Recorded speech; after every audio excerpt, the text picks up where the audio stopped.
ہمارے لیے اللہ تعالیٰ نے جو کچھ مخصوص رکھا، جو مخصوص ہے، اس میں مطلوب کیا ہے؟ اب آج کے مضمون کی طرف آ رہے ہیں اور چند لمحات کے لیے، اور پھر ہم اختتام کریں گے۔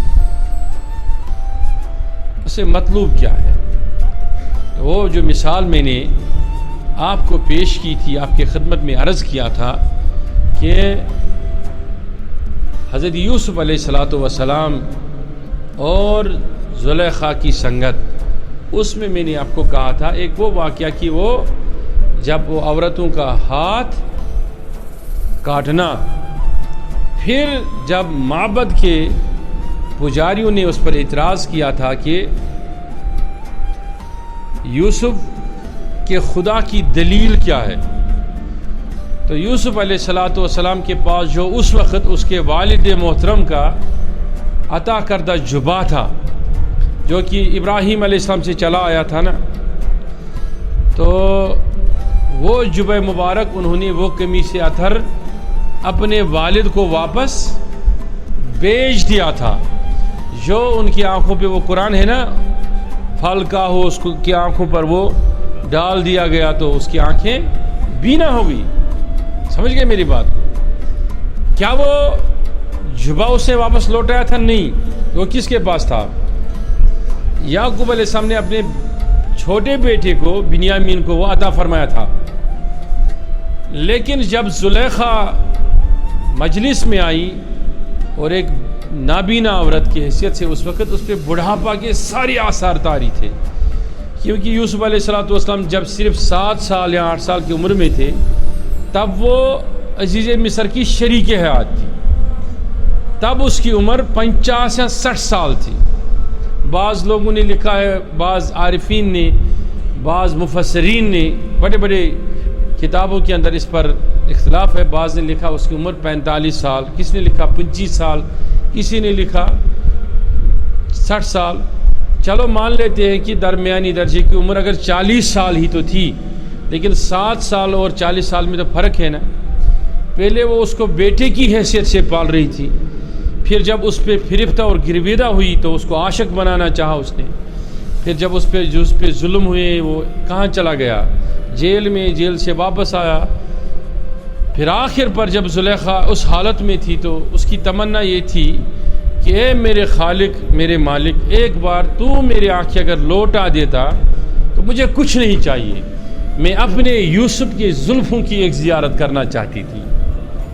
اب میں آ رہا ہوں واپس اس مضمون کی طرف جو یہاں ہم نے چھوڑا تھا۔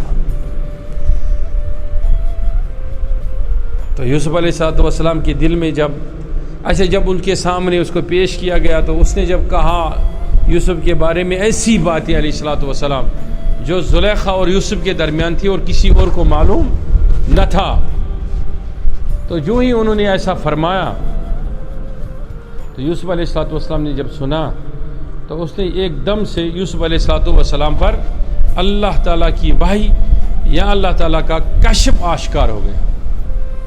اب ہم اس بات پر پہنچ رہے ہیں کہ کوئی بھی نبی، کوئی بھی رسول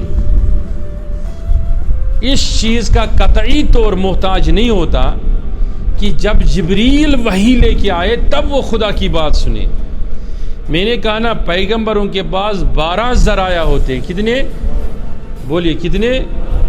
ان کتابوں کی رحمت دیکھو، میں نے نہیں، یہ مفتی صاحب پڑھاتے ہیں، کوئی یہ مشکات ہے، کوئی ہدایہ ہے وغیرہ ہے، مجھے نہیں پتہ ہے ان میں کیا ہے، ان کی طرف مت دیکھیے، آپ میری طرف دیکھیے، میں آپ کو بات سمجھا رہا ہوں۔ کتنے ذرائع ہے؟ جن ذرائع سے خدا کا نبی یا رسول یا پیغمبر اللہ تعالیٰ سے بات کر سکتا ہے یا اللہ تعالیٰ کی بات کو سن سکتا ہے، ان میں 6 خدا کی طرف سے ہے اور 6 بندے کی طرف سے ہے۔ کتنے؟ اور ولی کے ہاں 6 ایسے مقامات ہوتے ہیں۔ صاحب کشف المحجوب نے لکھا کہ 7 مقامات ہوتے ہیں، کیا ایک زیادہ ہو سکتا ہے؟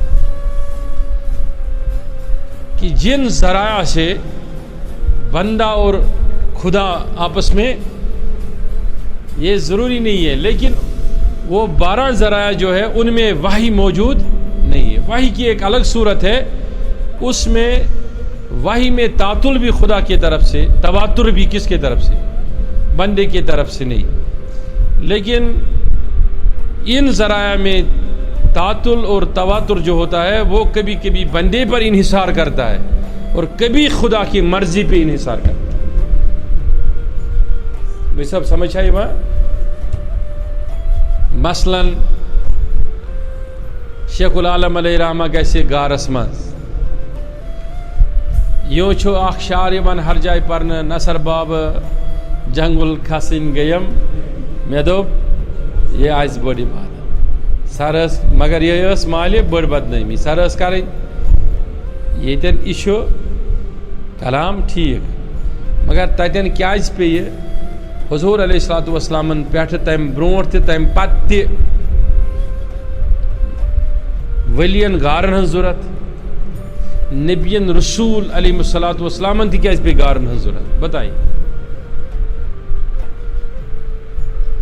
وجہ. بہت اوتر گومت اور سینٹرل ایشیا کس دورس پہ مے وچھ أکِس شہرس مز تتھ ونان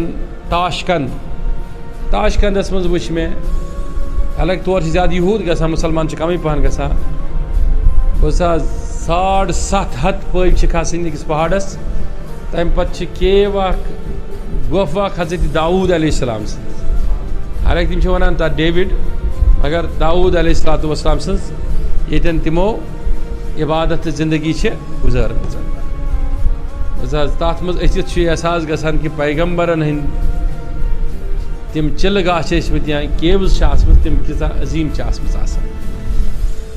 اب میں بتانا یہاں یہ چاہتا ہوں کہ یہ ایک تصور تھا یہ کہ کسی بھی حالت میں آپ کو خدا سے بات کرنے کے لیے جب 7 ذرائع ڈھونڈنے ہیں تو آپ نے غار میں جانا ہی ہے.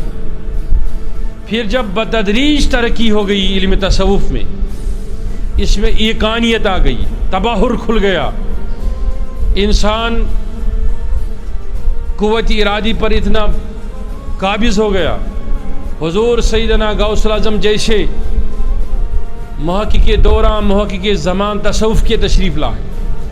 جب حضرت داتا علی حجویری جیسا کامل مرشد آیا, جب اسی طریقے سے خواجہ معین الدین چشتی علیہ رحمہ سری سکتی جیسا ایسے مہارت تامہ رکھنے والے لوگ جب تشریف لائے نا, انہوں نے درجے تصوف پر کامل مہارت جب حاصل کی تو انہوں نے ایک رستہ دیا, کہا کہ سارے سلاسل جو ہے وہ ان کے طبقات اور طریقے الگ رہ سکتے ہیں لیکن مقصد ایک ہی ہے. تو انہوں نے کہا چلو ہم ایک رستہ آپ کو دکھاتے ہیں کہ اب تمہیں ہمارے طالبوں ہمارے درویشوں ہمارا دامن تھام لو. اب آپ کو شیخ العالم یہ فرماتا کہ اب آپ کو میری طرح کیو میں گفا میں جانے کی ضرورت نہیں ہے. میں نے وہ کمال عتم حاصل کیا کہ تمہیں آنکھیں بند کر کے اس غار میں داخل ہونا تھا, لیکن اب مجھ میں اللہ تعالیٰ کے فضل سے یہ مہارت آ گئی, میں آپ کو دکھاتا ہوں کہ وہ کیو جو میں نے پہاڑوں پہ وہ غار میں نے تلاش کیا ادھر زندگی گزاری, میں نے وہ غار اپنے ہی وجود میں ڈھونڈا اور رستہ بھی دیکھا. اب میرے طالب کو وہاں جانے کی ضرورت نہیں ہے, اب اندر ہی جانے کی ضرورت ہے. رستہ سمجھ لیا نا آپ نے میں کیا بتانا چاہتا ہوں. جدیدیت ہی ہے, اس لیے انہوں نے پھر اپنے عارفین کو اپنے طالبین کو کہا جنگلوں میں جانے کی ضرورت نہیں ہے, آؤ ہم آپ کو لے چلتے ہیں. تو اس پر کسی شاعر نے کہا نا الٹا ہی چال چلتے ہیں دیوانے غان عشق, وہ آنکھوں کو بند کرتے ہیں دیدار کے لیے. تو انہوں نے کہا اندر جا کے بھی چھم وزاں سوزو جرستی روز شب چھمنو زلو دل کیوں نازو بوز الستی وصل حق چھیکے ملو. انہوں نے کہا ہم نے ادھر کالو بلا کہاں غار میں سنا نا, اس پہ بھی ہم نے بڑی مشقت کی.